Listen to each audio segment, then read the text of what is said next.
Archaeology has a big problem, and if we're not careful, it's going to kill the discipline. Too much of our materials are behind a paywall, and it makes it almost impossible for anyone to actually get information. So I'm an archaeologist, got my PhD, was in school for 10 plus years, and I'm currently in Carthage more as a tourist / tour guide, not here on official capacity. And I, for the life of me, have almost no idea what is going on here. The actual site has very little documentation. There are two little models that have very little information. I figured out one is the Punic and one is the Roman, though that's not even that clear. And when you walk around, nothing has any labels.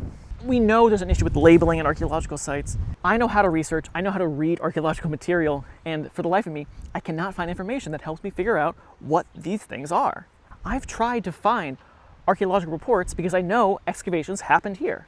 And of course, they are poorly documented, and the only reports are in a book that costs hundreds of dollars, which makes no sense unless you have access to a library.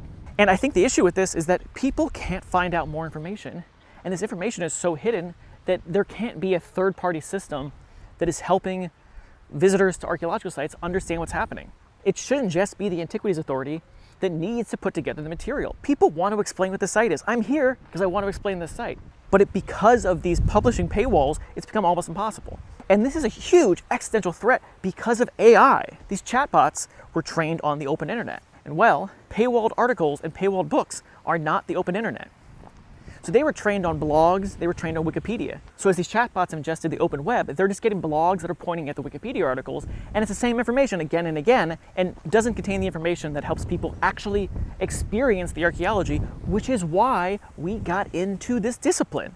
But because we are bad at publishing, and these reports are set up as part of a giant publishing / academia / tenure scheme that means that only the most prestigious journals get the most prestigious articles, and those are behind paywalls. Normal people can't access this, so normal people can't learn about the actual things that are going on. When people ask the chatbots, they're getting information that is wrong, outdated, or is incomplete because we didn't tell them what is the real story going on here. And this makes me so heated, and this is the reason partially why I'm not in academia, and I also think it is an existential threat.